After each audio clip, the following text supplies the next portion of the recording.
देखिए नीट 2016 का क्वेश्चन है।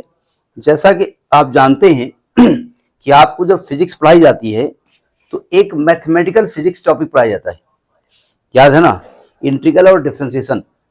ज्यादातर क्वेश्चन उसके नहीं आते हैं, लेकिन एक आध क्वेश्चन आ जाते हैं। स्टूडेंट को इतनी जानकारी होनी चाहिए। क्वेश्चन क्या कह रहा है?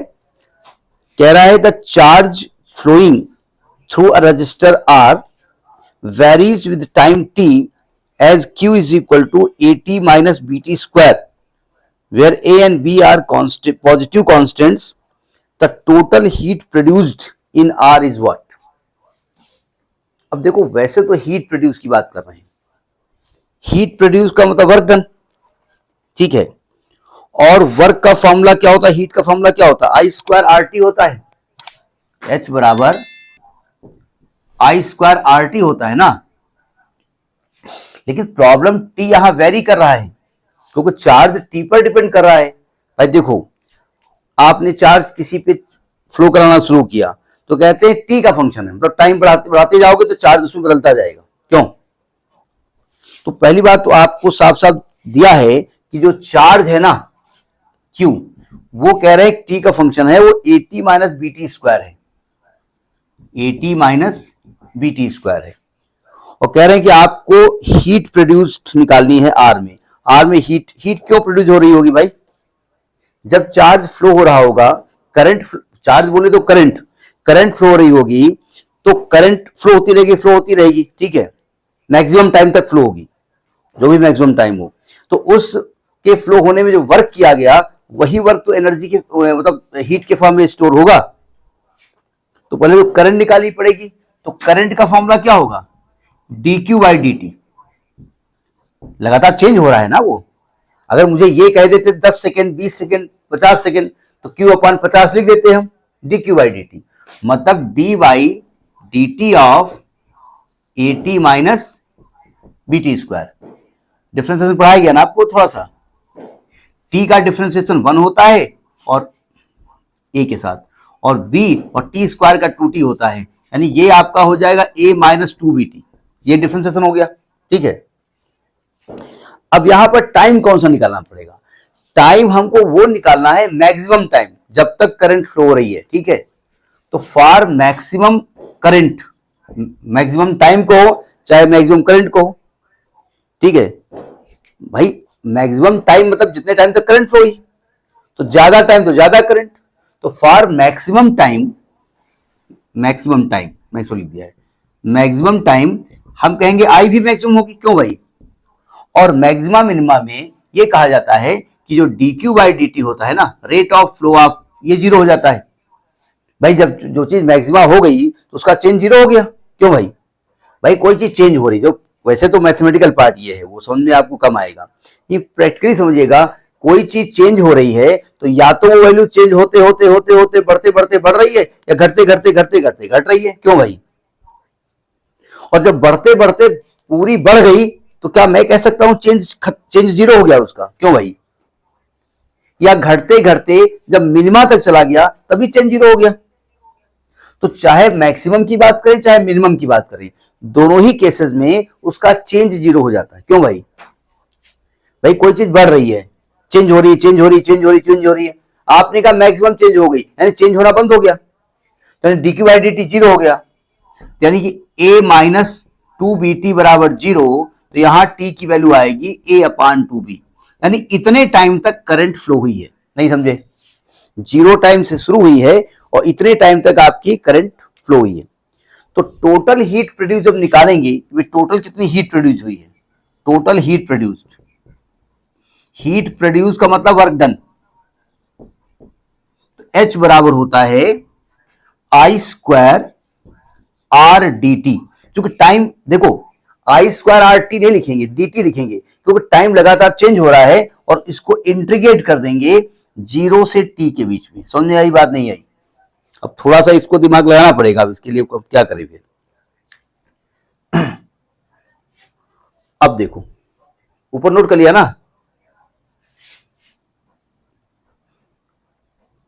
ऊपर नोट कर लिया। ये आई को याद रखिए, ये आपका ए माइनस 2bt है। तो जब यहां रखेंगे h बराबर, अच्छा टाइम की लिमिट क्या रखेंगे, 0 से मैक्सिमम टाइम क्या आया है a अपान 2b, और I बोले तो a माइनस 2bt का whole square into R D T. अब देखो चूंकि इसको t के रेस्पेक्ट में कर रहे हो डिफरेंस इंटीग्रेट, इसको इंटीग्रेट कहते हैं। एक्चुअली में इंटीग्रल का मतलब सिग्मा होता है, सम निकाल रहे हैं आप, ठीक है। हमने फॉर्मूला बताया होगा, जब कभी पढ़ाया होगा, हमको याद नहीं है, आपने 11th पढ़ा होगा। देखो इसका होल, देखो dt का मतलब टाइम के रेस्पेक्ट में इंटीग्रेट कर रहे हैं, ठीक है। तो आप फिलहाल इसका होल स्क्वायर खोलो, a square plus 4b square t square minus 4abt dt। अब चूंकि इस r से कोई मतलब नहीं है तो r बाहर लिखा रहेगा। अब इसको अलग अलग इंटीग्रेट करो, क्योंकि मैथ है इसलिए एक एक स्टेप बता रहे हैं। इंटीग्रल 0 से a upon 2b a square dt plus integral 0 से a upon 2b 4b square t square dt minus integral 0 से a upon 2b 4abt dt। यहां तक बात समझ में आ गई।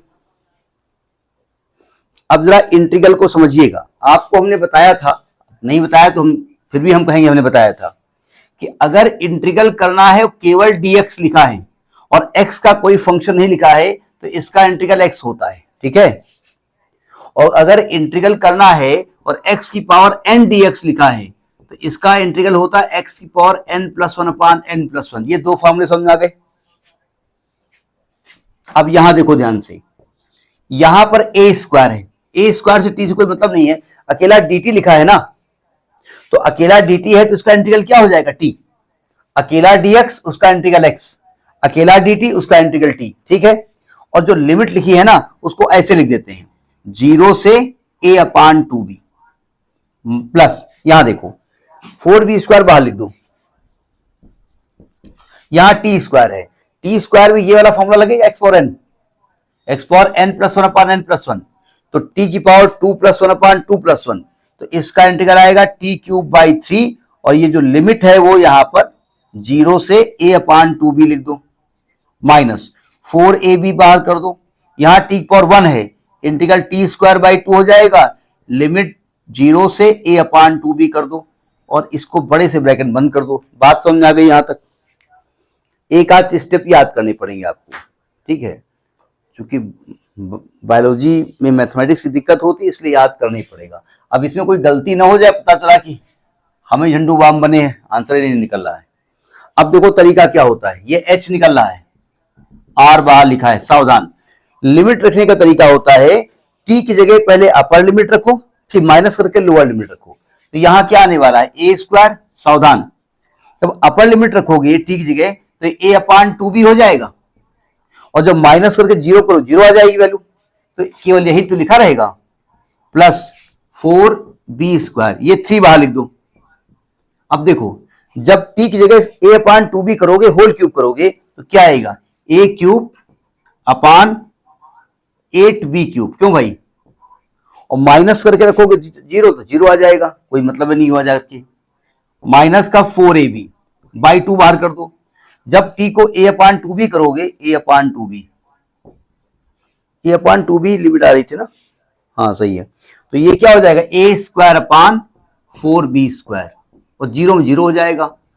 अब इसको कैलकुलेट कर लो, अपने आप जो h आना होगा आ जाएगा। तो ये आपका क्वेश्चन, ऐसे क्वेश्चन कम आते हैं मैथमेटिकल, एक आध तो आते हैं। r सुनो ध्यान से, ये हो जाएगा a square into a upon 2b, bracket खोल रहे हैं, plus 4b square into a³ upon 3 into 8b³ minus 4ab upon 2 into a square upon 4b square. अब काट छाट करो, क्या कटा क्या बचा कहां गए, ये सब निकालना पड़ेगा। देखो r यहां से आएगा a³ अपान 2b, क्यों भाई, प्लस देखो ध्यान से 4 2 जा 8 तो 2/3 आएगा, b से इसका कट गया तो ये भी a³/b आएगा, माइनस 2 2 जा 4 तो 2 आएगा, b से एक b कट गया अच्छा 4 भी आएगा, 1/2 आएगा, 1/2 आएगा और ए स्क्वायर अपान बी आएगा, ए क्यूब अपान बी आएगा, एक ए लिखा हुआ ए क्यूब अपान बी आएगा, सब में ए क्यूब अपान बी आ रहा है ना।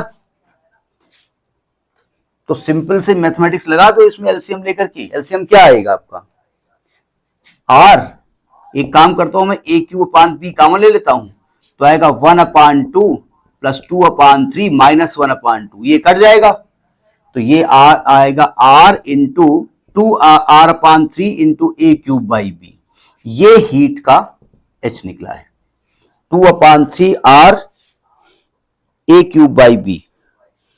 हमने 3 लिखा है, इन्होंने 6 लिखा, कहीं गड़बड़ है क्या, यहां 3 है, अच्छा एक मिनट, ये कट जाएगा, एक बार चेक कर लीजिएगा, कहीं कहीं कोई हल्की सी मिस्टेक मैं कर गया हूं, हो सकता है मैं मिस्टेक ना करूं, यही मिस्टेक कर रहे हूं, ठीक है, एक बार कैलकुलेशन चेक कर लीजिएगा, ठीक, चेक कैलकुलेशन, इनका जो आंसर आ रहा है वो हम बता दे रहे हैं, 43 का डी पार्ट आ रहा है, ए क्यूब आर बाई 6 भी आ रहा है, ए क्यूब आर बाई 6 भी, कहीं पर हल्की से मैं मिस्टेक कर गया हूं और मिस्टेक पकड़ में आ गई है, देखो इधर 4 2 जा 8 है, एक मिनट, हाँ हाँ ठीक है, ये देखो जरा 4 2 जा 8 आएगा ना, गड़बड़ काट गए, 4 2 जा 8 आएगा ना ये, तो नीचे यहां पर 1/6 बचेगा ना, क्यों देख नहीं रहे हो तुम, कल काहे देखें भैया, बहुत बड़े इंटेलिजेंट के तुम बने हो, लगाओ क्वेश्चन, तो ये 1/6 आएगा, है ना, तो जब इसको आप कैलकुलेट करोगे, बोले आप तो बड़े मैथ के टीचर हो, तो h बराबर आएगा are A cube by 6b, ये आएगा, ठीक, मिल गया, वो यह गलती यहां कर गए थे, ठीक है, तो ये आपका नीट 2016 का क्वेश्चन है, ठीक।